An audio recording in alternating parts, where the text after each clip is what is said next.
तो आज हमारा टॉपिक है पाइथन मॉड्यूल्स कि हम किस तरीके से मॉड्यूल्स को क्रिएट करेंगे। एकदम सिंपल है, एकदम सिंपल है। How can create our own module, जैसे कि हमने उस दिन ओएस मॉडल को इंपोर्ट किया था, है ना।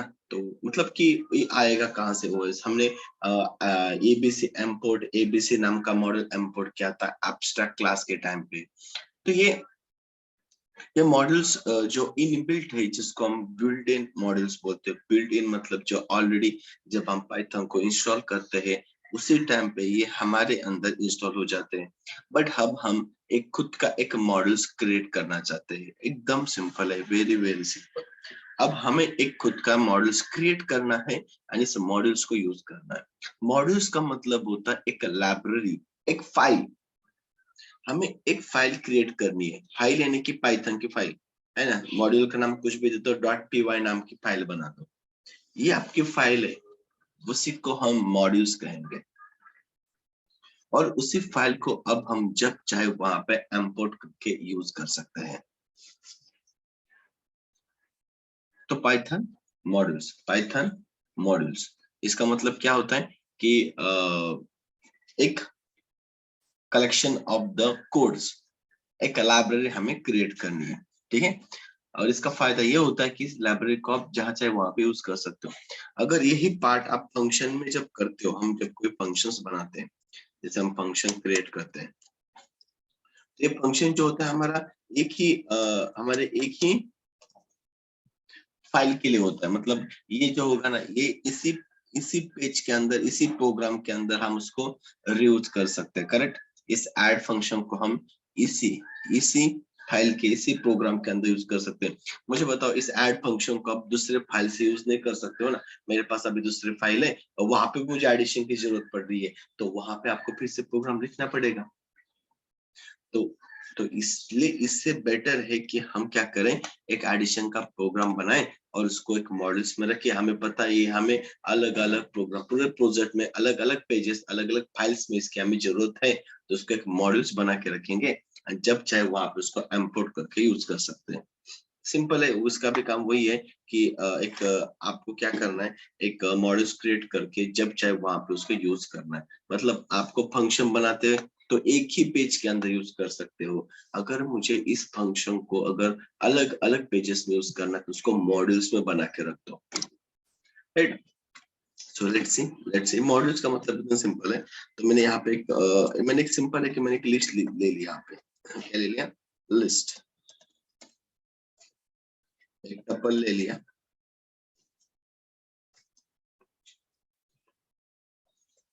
और एक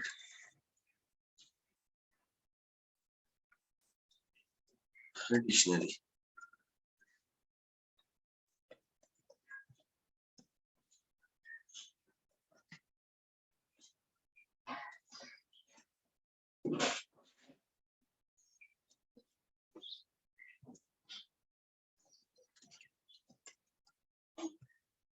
तो अब हमारे पास क्या, एक लिस्ट है, एक टपल है और एक डिक्शनरी है।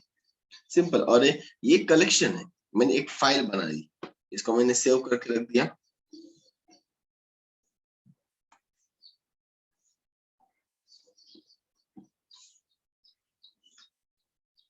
हमारे फोल्डर के अंदर उसको सेव करके रख देंगे।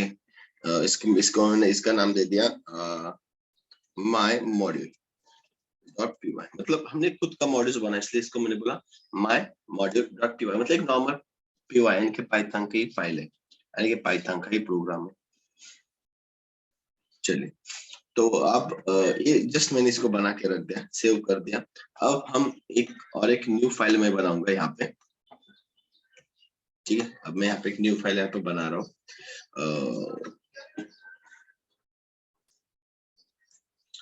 तो यहाँ पे इस फाइल में मेरे पास और भी कुछ चीजें हैं। फॉर एग्जांपल मेरे पास एक लिस्ट है, ठीक है।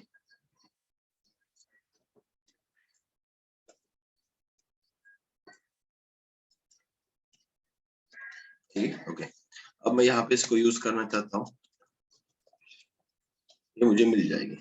सेव करके रखते हैं। मैं यहाँ पे लिखता हूँ माय मॉड्यूल, मॉड्यूल तो ऑलरेडी बना दिया, ये मेरा फाइल है, ये मेरा प्रोग्राम है, तो मैं यहाँ पे लिख देता हूँ माय फाइल डॉट py। ठीक है, अब देखो कि ये इस वाले प्रोग्राम के अंदर सिंपल नॉर्मल हमने एक लिस्ट बनाई, इसको रन करते हैं, ये हमें मिल भी जाएगा। ओके, बट अब यहाँ पे इस फाइल के अंदर मैं चाहता हूं कि जो मैंने ऑलरेडी एक डिक्शनरी बनाई है, मैंने ऑलरेडी एक लिस्ट बनाई है, ऑलरेडी टपल्स बनाया, वो मुझे यहाँ पे चाहिए, यहाँ पे चाहिए। तो ऑलरेडी हमने एक फाइल बनाई है, वो हमें यहाँ पे चाहिए। जैसे कि देखिए, ये जो हमने बनाया ना, ये अब हमें यहाँ पे रिक्वायर्ड है। तो ये समझ लो, ये हमारा मॉड्यूल है, एक कलेक्शन है, एक लाइब्रेरी है हमारे कोड की। अब हम क्या चाहते हैं कि इन सारी चीजों को, है ना, इनको हमें क्या करना है, दूसरे वाले फाइल के अंदर यूज करना है। तो इसी को कहते हैं मॉड्यूल। मॉड्यूल का हमें यूज करना है दूसरे फाइल के अंदर। तो कैसे करना है, तो सिंपल है। अब देखिए मैं कैसे यूज कर रहा हूँ। मेरे पास माय मॉड्यूल डॉट py नाम की फाइल प्रेजेंट है। अब उस फाइल को मुझे यहाँ पे यूज करना है, तो मैं सिंपल यहाँ पे करूंगा import। जैसे हम प्री डिफाइंड मॉड्यूल्स को इंपोर्ट करते थे, ओएस नाम का मॉड्यूल था, है ना, कुछ अलग अलग मॉड्यूल्स आते हैं, रैंडम है, बहुत सारे मॉड्यूल्स हैं। अब हमने खुद का मॉड्यूल्स बना दिया जिसका नाम है my module, import my module. बस इसका डॉट py यहाँ पे नहीं लिखना है, सिर्फ आपके फाइल का नेम लिखना है जिस नाम से आपने सेव किया है, my module, that's it. Okay, ये तो हमारा प्रोग्राम है इस फाइल का। अब हम इसको यूज करना चाहते हैं, हम इस लिस्ट को, इस टपल को, इस पर्सन को यूज करना चाहते हैं जो ऑलरेडी डिक्लेयर करके रखा है आपके माय मॉड्यूल्स डॉट py के अंदर। अब इसको यहाँ पे लोड करना है, तो हमने इंपोर्ट कर दिया माय मॉड्यूल इस फाइल को, जिस नाम से फाइल को सेव किया उस नाम से उसको इंपोर्ट करना है। और अब हम इसको एक्सेस करना है, तो अगर मैं यहाँ पे सिर्फ lst लिखूंगा तो उसको पता नहीं चलेगा, ये इसी फाइल में lst को ढूंढेगा। lst है कहाँ पे, यानी कि लिस्ट है कहाँ पे, जो उसको नहीं मिलेगा। हमें बताना होगा कि माय मॉड्यूल्स के अंदर का लिस्ट, माय मॉड्यूल नाम का जो मॉड्यूल है उसके अंदर का जो एक लिस्ट है उसको हमें कॉल करना है। तो देन हमें यहाँ पे लिखना पड़ेगा माय मॉड्यूल डॉट lst। तो अब उसको समझ में आएगा कि हमने जो इंपोर्ट किया है ना माय मॉड्यूल, हमारे पास प्रेजेंट है। इस मॉड्यूल से, इस मॉड्यूल से lst को लोड करना है। अब देखिए मैं इसको रन कर देता हूं।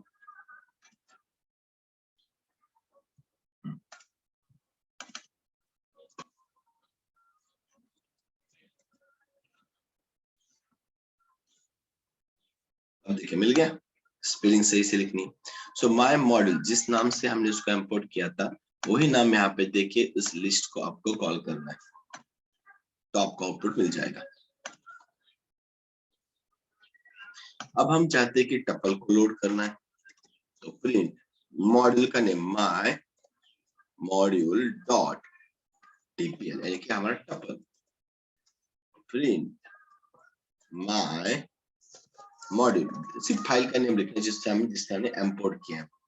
डॉट, यहाँ से हमें क्या चाहिए, माय मॉड्यूल। देखिए आप अगर यहाँ पे आके डॉट करके कंट्रोल स्पेस दबाओगे ना, तो उस माय मॉड्यूल में क्या क्या है वो भी दे देगा। यहाँ पे देखिए दे रहा है कि नहीं, है ना। तो अगर मैं पर्सन को कॉल करूँ तो पर्सन भी मुझे मिल जाएगा, राइट। बस इसका यूज क्या होता है, हमने एक फाइल के अंदर उसको बना के रखा है, उस फाइल को अब मैं किसी भी फाइल में, किसी भी प्रोग्राम के फाइल में यूज कर सकता हूँ ना, इंपोर्ट करके। अगर मैं किसी को फंक्शन में बनाऊंगा ना, तो ये फंक्शन सिर्फ एक ही फाइल के लिए होगा।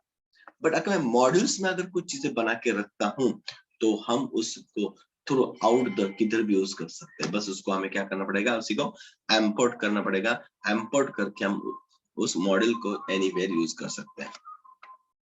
चलिए, तो हम किसी भी टाइप्स को हम वहां पे लोड कर सकते हैं, परफेक्ट, है ना। ऐसा नहीं कि सर हम सिर्फ कलेक्शन ही लिख सकते हैं, चलो हम इसके अंदर क्या करते हैं, फंक्शन लिखते हैं। फंक्शन, तो फंक्शन लिखना है तो क्या लिखना है, डेफ।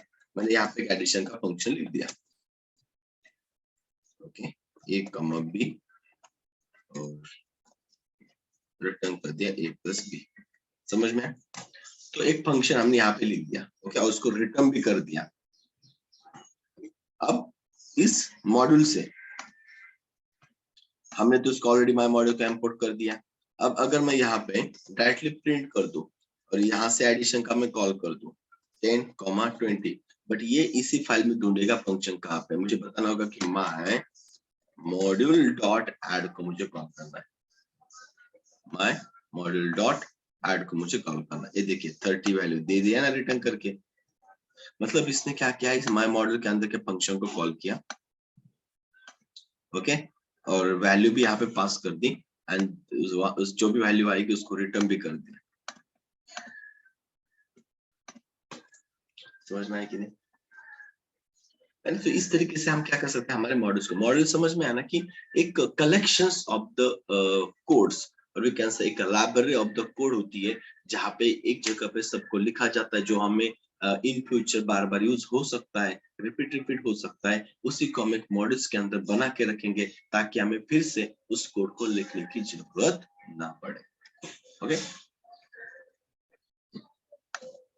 तो हमने सर फंक्शन भी लिख दिया, किसी कलेक्शन को भी लिख सकते हैं परफेक्टली। ओके, अब इसको मॉड्यूल्स को लोड करने के लिए समटाइम्स ऐसे होता है कि किसी फाइल के कभी समटाइम ऐसे बड़े बड़े नेम्स होते हैं। जैसे अभी देखिए ये भी मुझे थोड़ा सा बड़ा नेम लग रहा है और हर टाइम मुझे उसी नेम से उसको कॉल करना पड़ रहा है, तो उसको भी मैं एक शॉर्टकट यूज कर सकता हूँ।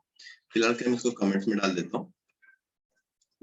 शॉर्टकट क्या है कि my modules import my module, हम उस फाइल को लोड कर रहे हैं बट इसको एज अ अलाइज नेम दे देंगे, इसके डुप्लीकेट नेम दे देंगे अलाइज नेम। हम लिखेंगे import my module as a my, कुछ भी नाम दे दो। अब माय मॉड्यूल की जगह पे हम यूज किसको करेंगे, माय को यूज करेंगे। तो यहाँ पे क्या लिखना पड़ेगा, प्रिंट माय। देखिए हमने क्या किया है, माय मॉड्यूल जो था उसका डुप्लीकेट ने माय रख दिया। समझ में? एज का मतलब होता है अलाइज नेम। अलाइज नेम क्या होता है कि किसी का एक डुप्लीकेट नेम रखना। जैसे हमारा भी होता है ना, नेम अलग होता है, घर पे अलग नाम से बुलाते हैं, तो उसी तरह इसका एक अलाइज नेम।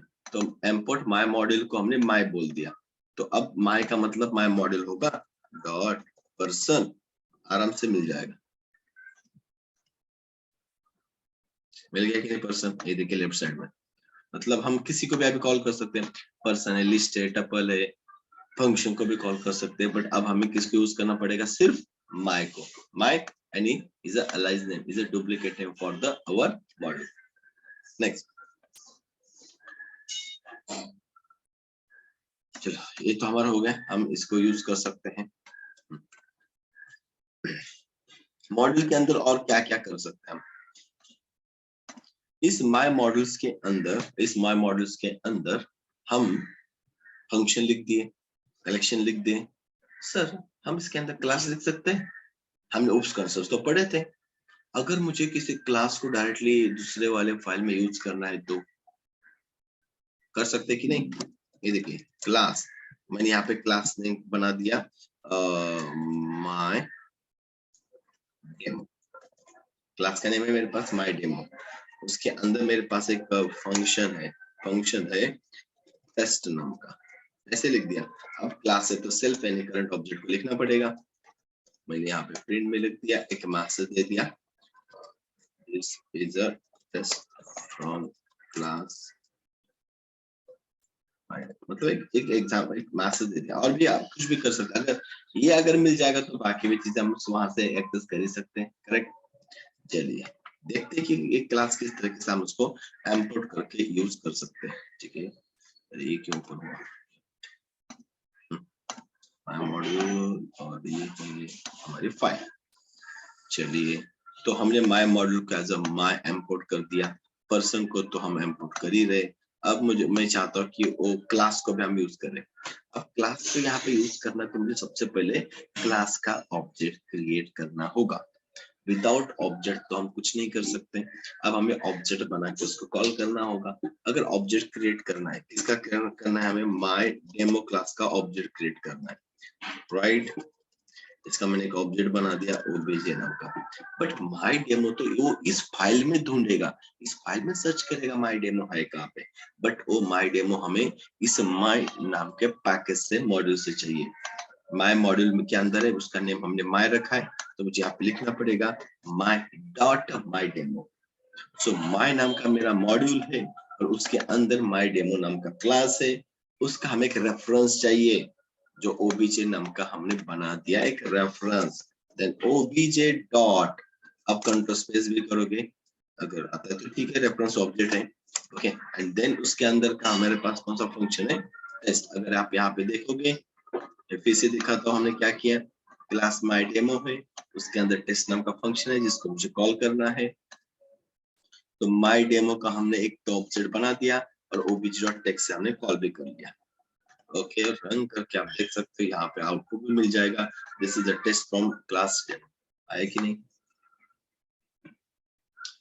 तो आप इसके अंदर आप कुछ भी लिख सकते हो, these are collections of your the code, anything we can write, okay। But और एक चीज है, ये तो ठीक है, अब उसका हमने डुप्लीकेट नेम भी बना दिया, उसको शॉर्टकट से हम लोड भी कर रहे हैं। इस मॉड्यूल में जब जिस हम मॉड्यूल के यहाँ पे इंपोर्ट कर रहे हैं, my module as a my, ठीक है। इसको मैं कमेंट्स में डाल देता हूँ। इस माय मॉड्यूल से मुझे ना सिर्फ डिक्शनरी को लोड करवाना है। अब देखो क्या क्या मैं कह रहा हूँ, माय मॉड्यूल्स को मैं इंपोर्ट करूंगा तो मुझे हर एक चीज एक्सेसिबल है, सब सारी चीजें मेरी यहाँ पे लोड हो जाएगी। बट मैं चाहता हूँ माय मॉड्यूल, इस पैकेज, इस मॉड्यूल के अंदर से मुझे सिर्फ पर्सन ही चाहिए, बाकी चीजें मेरे काम की नहीं है, मुझे यूज भी नहीं करना है। तो मैं चाहता हूँ कि सिर्फ पर्सन को ही लोड कर लूं, बाकी चीजों को लोड नहीं करना है। तो यूज के लिए भी हमारे पास सॉल्यूशन है। तो हमें यहाँ पे लिखना पड़ेगा फ्रॉम माय मॉड्यूल इंपोर्ट कर लो सिर्फ पर्सन को। ये देखिए, याद है हमने किया था, from ABC module import ABC class, ऐसे ही किया था ना। तो ये हब हमने खुद से बनाया, हमारे पास हमारा खुद का माय मॉड्यूल है और वहां से हम सिर्फ पर्सन वाले डिक्शनरी को लोड करवा रहे हैं, तो हो जाएगा।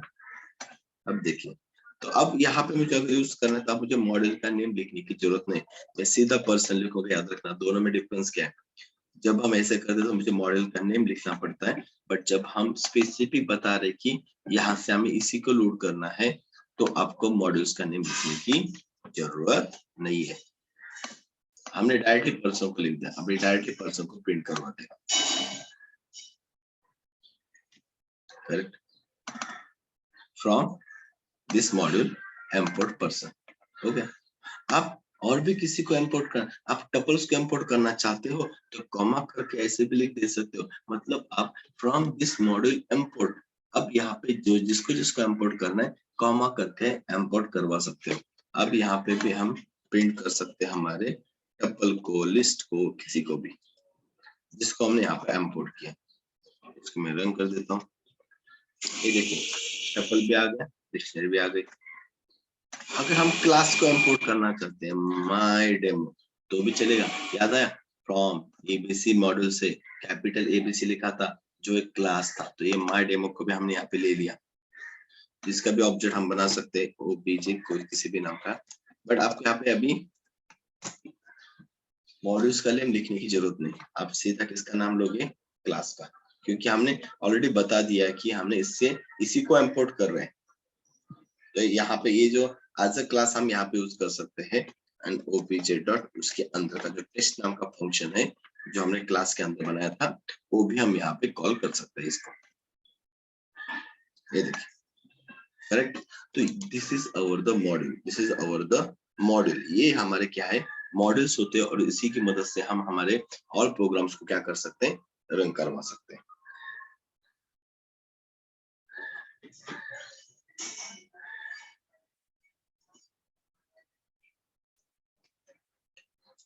ओके,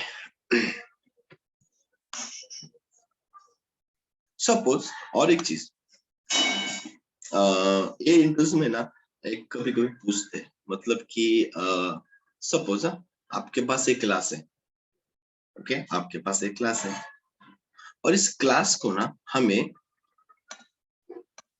फाइल में या किसी भी फाइल में इनहेरिट करवाना है।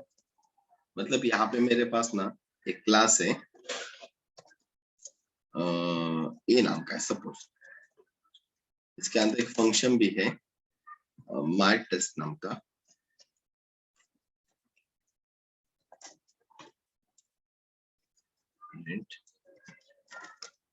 टेस्ट, ठीक है। अब बट ये है कि इस क्लास ए को हम इनहेरिट करना चाहते हैं फ्रॉम माय डेमो क्लास से। क्या करना चाहते हैं? माय डेमो क्लास से इनहेरिट। तो बाय डिफॉल्ट हमारे पास एक माय डेमो नाम का क्लास अवेलेबल है, जो कि ऑलरेडी हमने एक पैकेज मॉड्यूल्स के अंदर बना के रखा है, उसी को हमें यहाँ पे इनहेरिट करना है। तो कैसे करोगे? सीधा एक है यहाँ पे माय डेमो, ओके, इनहेरिटेंस। जैसे कि हम लिखते थे import from abc मॉड्यूल से abc को लोड करते और वहां पे क्लास में उसको हम import यानी कि इनहेरिट कर देते abc को। सेम है, माय डेमो नाम का ऑलरेडी क्लास है। तो अब हमें ऑब्जेक्ट जो क्रिएट करना है, चाइल्ड का क्रिएट करना है, क्योंकि A is a child. Object of the A मैंने बनाया क्लास ए का, and object of the A जो है अब हमारे टेस्ट को भी कॉल कर सकता है जो माय डेमो के अंदर है, एंड ऑब्जेक्ट ऑफ द ये अपने खुद के फंक्शन को भी कॉल कर सकता है जो कि माय टेस्ट है। देखिए, हमारे कंसेप्ट क्लियर होने चाहिए। अगर हमारे बेसिक क्लियर है ना, ऐसी चीजें आप क्यों किधर भी यूज कर, हमें पता है इनहेरिटेंस कैसे करना होता है, बस बस हमें। और अभी ये भी पता चला कि अगर हमारे पास कोई मॉड्यूल है तो मॉड्यूल को कैसे इंपोर्ट करना है। हाँ, तो मॉड्यूल के इंपोर्ट भी हमने कर लिया, नाम हमारे पास क्लास मौजूद है तो डायरेक्टली लिख दिया ना, यहाँ पे हो गया इनहेरिटेंस, राइट। तो इस तरीके से हम इनहेरिटेंस कर सकते हैं। हमारे ऑलरेडी जो भी हमारे पास मॉड्यूल्स है उसके अंदर के जो क्लासेस है उनको हम यहाँ पे इनहेरिट करवा सकते हैं। कितने भी क्लासेस हो, जितने क्लासेस को लिखना है आप लिख सकते हो, इंपोर्ट कर सकते हो। तो बस ये चीज है कि यहाँ पे आपको जो भी लिखना है, व्हाट एवर क्लास, फंक्शन और कलेक्शंस, यही होता है ना, यही चीजें होती है, इसके अलावा नहीं होता है कुछ। कलेक्शन होगा, कलेक्शन के बाद एक तो फंक्शन होगा, नहीं तो क्लासेस होंगी, इसके अलावा कुछ नहीं होगा प्रोग्राम में। इन्हीं को, इनमें से किसी को भी अगर आप इंपोर्ट करना चाहते हो मॉड, तो इसको आपको सिर्फ इस पूरे फाइल को एज इंपोर्ट करना पड़ेगा। यहाँ पे इंपोर्ट करने के 2-3 तरीके हैं। सिंपल इंपोर्ट नाम लिख सकते हो, तो इसी नाम से आपको इंपोर्ट लिखना पड़ेगा कुछ इस तरीके से। उसका एलाइज नेम बना सकते हो, तो एलाइज नेम बनाओगे तो डायरेक्टली आपको माय लिखना जरूरी है, पूरे पैकेज के लिखने की जरूरत नहीं। उसमें से स्पेसिफिक पार्ट को, आपको किसी भी स्पेसिफिक कंटेंट को अगर आपको इंपोर्ट करवाना है तो फ्रॉम मॉड्यूल का नेम इंपोर्ट, जिसको जिसको इंपोर्ट करना है कॉमा करके आप लिख सकते हो। ओके, और जब कॉमा करके इनको लिखते हो तो हमें पैकेज मॉड्यूल्स के नाम लिखने की जरूरत नहीं, सीधा इनका नाम लिखना है, जैसे कि हम यहाँ पे लिखते हैं this is the module, this is the module. तो मॉड्यूल कुछ नहीं है, मॉड्यूल का मतलब सिंपल हो गया कि आपको सिर्फ एक बना के उसको यूज करना है। क्लियर? ठीक है। ऐसे ऐसे भी इनबिल्ट मॉड्यूल्स आते हैं, डेट का मॉड्यूल आता है, मतलब बहुत सारे ऐसे मॉड्यूल्स है जो इनबिल्ट होते हैं, और इसी को हम जहाँ जहाँ पे हमारे को, क्योंकि इतने सारे, बहुत सारे, ठीक है ना, मॉड्यूल्स। तो अपने रिक्वायरमेंट की जब आप प्रोजेक्ट पे जाते हो और उसमें क्या जरूरी है आपको यूज करने के लिए, और उसी मॉडल्स को आप यूज करते हो, ठीक है। ओके, सो एक एक मॉडल्स बताना इज नॉट पॉसिबल, इज ना, आपको लाखों में मॉडल्स पड़े हैं, तो हर एक चीज तो नहीं होती है, बिकॉज बट फंडा कैसे है किसी भी मॉडल्स को यूज करने का, इस तरीके से बस कोई भी रहेगा उस मॉडल को आपको देखना पड़ेगा, उस मॉडल्स के डॉक्यूमेंटेशन को पढ़ना पड़ेगा। जैसे कि मैं हूँ, मैंने एक मॉडल्स बनाया, मैंने ना एक सीएनसी नाम का मॉडल बनाया पाइथन में, उसमें बहुत सारी फंक्शन लिख के रखी है, इज अ थर्ड पार्टी। अब बाद में आप चाहते हो कि इसको आपको यूज करना है तो उसको आप इंपोर्ट कर सकते हो, इंपोर्ट कर सकते हो, इंस्टॉल कर सकते हो। उसके बाद कैसे यूज करना, तरीका ये है, बट आपको पहले ये पढ़ना पड़ेगा कि सीएनसी नाम की जो मॉड्यूल बनाया है उसके अंदर क्या क्या चीजें उन्होंने दे के रखी है। तो हमें डॉक्यूमेंटेशन पढ़ना होता है, याद रखना। अब जब तक आईटी फील्ड में हो ना, तब तक डॉक्यूमेंटेशन आपको पढ़ना पड़ेगा, क्योंकि पता नहीं जिसने भी बनाया होगा उसने क्या लिखा है ये थोड़ी ना हमें पता। सो उसको पढ़ना पड़ता है डॉक्यूमेंटेशन को। ओके, तो ये आदत डालनी पड़ेगी। कुछ भी रहेगा तो कुछ कौन सा मॉड्यूल है उसके डॉक्यूमेंटेशन को रीड करना पड़ेगा। कोई भी कंपनी, कोई भी ऑर्गेनाइजेशन जब कोई भी मॉड्यूल्स कंसेप्ट बनाता है उसके साथ उसका डॉक्यूमेंटेशन बनाना ही पड़ता है उनको। नहीं तो थोड़ी ना किसी को पता है कि आपने क्या कोड लिखा है। एग्जाम्पल लेते हैं कि अगर मैंने मॉड्यूल्स बना दिया और ये जो जो चीजें चाहिए थी बहुत सारी चीजें मैंने यहाँ पे लिख दिया। अब आप यूज करो इस मॉड्यूल को, आप डायरेक्टली माय मॉड्यूल को इंपोर्ट करो, बट आपको पता होना चाहिए ना इसके अंदर क्या क्या चीजें हैं, कौन से फंक्शंस है, इसमें कौन से क्लासेस यूज किए, राइट ना। तो डॉक्यूमेंटेशन पढ़ने की आदत आपको लगानी पड़ेगी। ओके, बहुत काम आएगी। So this is the module. Okay, चलिए, तो ये होता है मॉड्यूल। इसके बाद अगर जैसे इनबिल्ट मॉड्यूल्स की अगर हम बात करेंगे, है ना, तो अगर मैं यहाँ पे लिखता हूँ import एक डेट टाइम का भी, मतलब ऐसे पाइथन के अंदर मॉड्यूल्स मौजूद है। और ये भी हम आगे जब हम प्रैक्टिकल डिजाइन को भी पढ़ेंगे जहाँ पे हम डेट और टाइम के लिए काम करेंगे, ठीक है। बट मैं एक जैसे एक एग्जांपल लेके अभी बता रहा हूँ, अभी इसके साथ ये क्वेश्चंस आ ही रहा है। तो अब मेरे पास देखिए ये पाइथन का इनबिल्ट मॉडल। सो आपको थोड़ा गूगल पे या फिर ऑफिशियल पाइथन के वहां पे जाके डॉक्यूमेंटेशन में जाके डेट टाइम के मॉड्यूल्स को पढ़ना होगा कि अरे डेट टाइम मॉड्यूल्स में क्या क्या उन्होंने देखे रखा है। तब जाके आप उसको क्या कर सकते हो, इजीली एक्सेस कर सकते हो। अब देखिए मैंने यहाँ पे प्रिंट कर दिया, मैं एक फंक्शन दिखाता हूँ, डेट टाइम नाम का मॉड्यूल है। देखो इंपोर्ट किया डेट टाइम, तो एज इट इज लिख दिया, डेट टाइम लिख दिया। हाँ, उसके बाद उसके अंदर क्या फंक्शन है, तो उसके अंदर मल्टीपल फंक्शन है, जैसे कि ये देखिए डेट टाइम, यहाँ पे जैसे मैंने लिखा ना, ये आपको दिखा भी रहा है, ये देखिए इसके अंदर क्या क्या है। तो उसमें डेट टाइम लिख दिया और डॉट, और उसके अंदर आप देखिए देख सकते हो कि आपको इसके अंदर और मिलेगा नाउ। तो एक इनबिल्ट, तो इसका अगर अगर मैं यहाँ पे लिखा नाउ, ये देखो नाउ, मतलब ये नाउ क्या करेगा, करंट टाइम देगा। ये देखिए, सो इसमें क्या है, आपको एक करंट ऑब्जेक्ट मिल रहा है। देखो built in method now of type object और उसकी एक मेमोरी। तो बता रहा है कि ये क्या है, एक ऑब्जेक्ट है। तो ऑब्जेक्ट है तो हम क्या करेंगे, इसको एक वेरिएबल में dt नाम का वेरिएबल बना दिया, उसको रख दिया। तो उसने dt ने क्या कर दिया, dt ने क्या कर दिया, ऑल जितने भी है ना, जितने भी करंट डेट एंड टाइम था उसको सबको यहाँ पे लोड कर दिया। जैसे कि जावास्क्रिप्ट में भी अगर आपने पढ़ा होगा तो उसमें भी एक न्यू डेट करके क्लास आता है, वो भी करंट डेट टाइम को रिटर्न करता है। मतलब हर एक मॉड्यूल से, हर एक लैंग्वेज के अंदर कुछ ना कुछ डेट टाइम के लिए लिखा रहता है। तो यहाँ पे मेरे पास dt है, अब उसमें से मुझे क्या चाहिए, है ना, तो मुझे सिर्फ ईयर चाहिए, है ना, तो यहाँ से हम ईयर ले सकते हैं। क्या बता रहा है, built in function dt,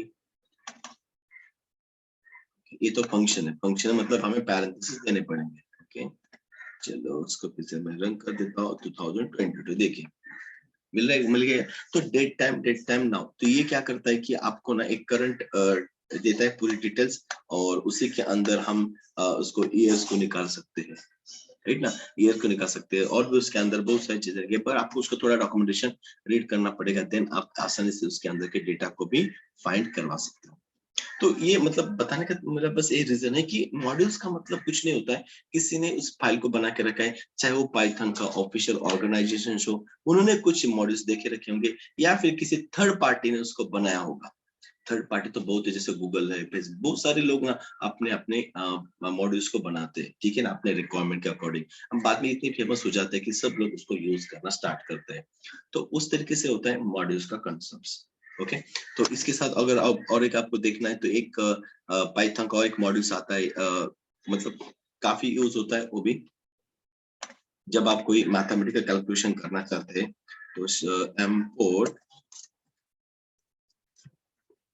math, अभी import मैथ, अगर हम मैथ के बिना, अगर मैं यहाँ पे ऐसे लिखूं, यहाँ पे मैं करूँ प्रिंट एक पावर नाम का फंक्शन आता था, जो मैंने पहले सेशन में बताया था, याद होगा आपको तो, राइट ना, एक पावर, तो एक पावर 4,5 मतलब 4/5, 4/5, ये देखिए मिला उसका आंसर 4/5 का। तो ये प्री डिफाइंड मैथ का फंक्शन आता है आपको। अगर आपके पास मैक्सिमम मैक्स फंक्शन दे दिया, मैक्स 4,5, इसमें से मैक्सिमम नंबर हमें निकाल के देगा, मिला 5। मीन नंबर भी यहाँ से आप निकाल सकते हो। मतलब ये क्या होता है कि आपका एक प्री डिफाइन आपके पाइथन के अंदर उन्होंने देके रखा है, इसमें कोई हमने मैथ ऑब्जेक्ट को अभी तक यूज नहीं किया है ना। तो अगर ये क्या है कि सिर्फ आपका इनबिल्ट आता है, एक आता है, ये क्या आता है आपका एक इनबिल्ट आता है, जब भी हम पाइथन इंस्टॉल करते हैं तो उस टाइम पे आता है। एक आपका ABS नाम का भी आता है, एब्सोल्यूट वैल्यू भी आती है, राइट ना। सो अगर मैंने यहाँ पे लिख दिया ABS -4.5, तो उसका भी मैं रन कर दूंगा, तो इसकी करस्पॉन्डिंग पॉजिटिव है ना, एक पॉजिटिव वैल्यू है ना, वो यहाँ में रिटर्न करेगा, ठीक है, स्पेसिफिक नंबर की पॉजिटिव वैल्यू देखिए 4.5। तो ये इनबिल्ट है। बट जब हम मैथ ऑब्जेक्ट, जब हमने मैथ मॉड्यूल्स को इंपोर्ट किया है, तो मैथ के अंदर फिर क्या है, अगर मैं यहाँ पे आता हूँ और मैं यहाँ पे मैथ को लिखता हूँ MATH मैथ डॉट, क्या क्या मिल रहा है, ये देखिए हमें क्या मिल रहा है, इतनी सारी चीजें मिल रही है, आप यहाँ से देख सकते हो, cell, combo, cos, sine, degree, ये वो, ये देखिए इतने सारे उसके आते हैं, है ना, फ्लोर आता है, फैक्टर आता है, एफ मोड आता है। तो इस तरीके से जैसे फ्लोर आता है ना, वो सिर्फ इंटीजर, ये भी इंटीजर वैल्यू लेता है, ये देखिए 4.8। अब ये क्या करेगा, सिर्फ 4 वैल्यू लेगा, 0.8 वैल्यू नहीं लेगा, मतलब इंटीजर वैल्यू लेगा, ये देखिए ले लिया। तो ये इस तरीके से क्या होता है कि आप हमारे मैथ्स के अंदर के मॉड्यूल्स को आप क्या कर रहे हो, आप यूज कर रहे हो। प्रिंट मैथ नाम का मॉड्यूल है, हमने इंपोर्ट कर दिया, ऑलरेडी उसको इंपोर्ट कर दिया डॉट उसके साथ, है ना। तो और क्या फंक्शन है, ये एक सील नाम का भी फंक्शन है। तो इसमें भी हमें क्या मिलता है, एक इंटीजर वैल्यू मिलती है, ओके, जैसे कि मैंने यहाँ पे लिखा 3.4। तो ये क्या करता है, एक राउंड वैल्यू देगा, क्या देगा, एक राउंड नाम का भी फंक्शन इसमें नहीं, जावास्क्रिप्ट में आता है। ये देखिए 4 वैल्यू देता है उसका राउंड 3.4, ओके। अगर मैं 3.8 लिखूंगा तब ये 4 ही देगा, समझ में है ना, ओके। मतलब अगर मेरे पास 3.1 है तब भी वो 4 ही देगा। इसका रीजन ये कि आप पॉइंट के आगे जाते हो, जैसे मेरे पास 8.1 है, तो नेक्स्ट वैल्यू क्या है उसकी 9 है, तो 9 ही देगा, समझ में है ना। मतलब कोई भी वैल्यू लिख दो, पॉइंट के आगे आप जाते हो तो आपको वही वैल्यू मिलेगी। अगर मैं 8.0 लिखता हूँ तब आपको 8 मिलेगा, एंड पॉइंट से आगे आप कोई भी वैल्यू लिख दो फिर से, है ना, आगे 9 तक, तब आपको क्या मिलेगा 9 वैल्यू, नेक्स्ट वैल्यू मिलती रहेगी, नेक्स्ट वैल्यू मिलती रहेगी। मतलब इस तरीके से स्क्वायर रूट प्रिंट मैथ नाम का इनबिल्ट मॉड्यूल है, उसके अंदर SQRT स्क्वायर रूट आपको मिलेगा, तो 81, उसका स्क्वायर रूट आपको मिलेगा 9.0, ये देखिए। सो इस तरीके से क्या होता है कि मतलब ये भी क्या आपके इनबिल्ट मॉड्यूल है, इनबिल्ट मॉड्यूल आते हैं। मैथ डॉट एक कांस्टेंट आता है PI, जैसे किसी वेरिएबल को हमने मॉड्यूल्स के अंदर बना के रखा है, आप डायरेक्टली उसको यूज कर सकते हैं। ये देखो 3.14, अगर हमारे पास ये मॉड्यूल है ना, इस मॉड्यूल के अंदर अगर मैंने यहाँ पे ना x इज इक्वल 100 लिखा है, समझ लो ऐसी वैल्यू है, तो मैं वहां पे माई मॉड्यूल डॉट एक्स कर दूंगा। यहाँ पे अगर मैं प्रिंट करूंगा ना, प्रिंट हमने इंपोर्ट किया है, यहाँ पे इंपोर्ट नहीं किया, यहाँ पे मैं कॉमा करके x को भी लिख सकता हूँ, और मैं सीधा डायरेक्टली x लिख सकता हूँ। या फिर अगर हमने इस माई मॉड्यूल को इस तरीके से इंपोर्ट किया है तो हम क्या कर सकते हैं, माई डॉट एक्स लिख सकते हैं, है ना। बट अब हमने डायरेक्टली x को लिखा है तो x मिल जाएगा 100। तो उस तरीके से मैथ में क्या किया उन्होंने, इस मैथ ऑब्जेक्ट में क्या करके रखा है, पी आई की वैल्यू लिख के रखी है, और हम math.py से कॉल कर रहे हैं। इसलिए मैं बस मेरा मकसद ये है कि मैं आपको फैमिलियर कर रहा हूँ कि मॉड्यूल्स का मतलब कुछ नहीं है। सो ऑलरेडी बनी हुई मॉड्यूल्स होते हैं या फिर हम खुद बनाते हैं हमारे रिक्वायरमेंट के अकॉर्डिंग, क्योंकि अब हम जब प्रोजेक्ट करना स्टार्ट करते हैं, जब आप कंपनीज में काम करोगे तो बहुत सारी चीजें ऐसी होगी जो आपके कंपनीज में प्रोजेक्ट्स में, आपके कंपनी के प्रोजेक्ट्स में हो सकती है बार बार यूज हो। जैसे आप कोई बैंकिंग के प्रोजेक्ट पे काम कर रहे हो तो इस जो चीजें हम बार बार यूज करें उनको हमें क्यों लिखना है हर टाइम, है ना। तो एक मॉडल्स बना के रख दो खुद का मॉडल्स एंड इंपोर्ट करके जब चाहे वो आप जब चाहे उसको तब क्या कर सकते हो, उसको यूज करवा सकते हो।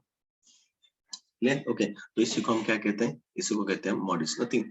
ठीक है, आफ्टर दैट अब इसके बाद एक हमारा एक पार्ट आता है जिसको हम कहते हैं पिप। जैसे मैं बताऊं पिप भी, ये भी हम पढ़ेंगे थोड़ा आगे जाके इन द सेंस कि पिप तो हमें यूज होगा ही, जैसे भी कुछ भी करना है तो पिप की हमें जरूरत होगी। ये ज्यादा हम यूज आपको डिजांगो के टाइम पे दिखने को मिलेगा, बिकॉज वहां पे हम बहुत सारे थर्ड पार्टीज को यूज करते हैं, तो हमें हर टाइम उसको यूज करना पड़ेगा। पिप का मतलब होता है पाइथन पैकेज मैनेजर। पिप का मतलब होता है पाइथन पैकेज मैनेजर। ये पाइथन पैकेज मैनेजर क्या काम करता है ना, ये देखिए जैसे कि एक एनपीएम आता है, ये एनपीएम आता है। एनपीएम का मतलब होता है नोड पैकेज मैनेजर। तो नोड पैकेज मैनेजर क्या करता है कि जब भी आप कोई नोड रिएक्ट जेएस या फिर कोई भी नोड जेएस के पैकेज को जब आप हैंडल करना चाहते हो तो आपको उसको मैन्युअली डाउनलोड करना पड़ेगा, किसी भी एक डायरेक्टरी के अंदर रखना पड़ेगा, वहां से फिर उसको इंपोर्ट करके यूज करना होगा। तो ये मैनेज करना अगर हम मैन्युअली करने के लिए जाएंगे ना, ट्रस्ट में एक एप्लीकेशन के लिए 2-2 महीने सिर्फ आपको फोल्डर पर मैनेज करने के लिए जाएंगे।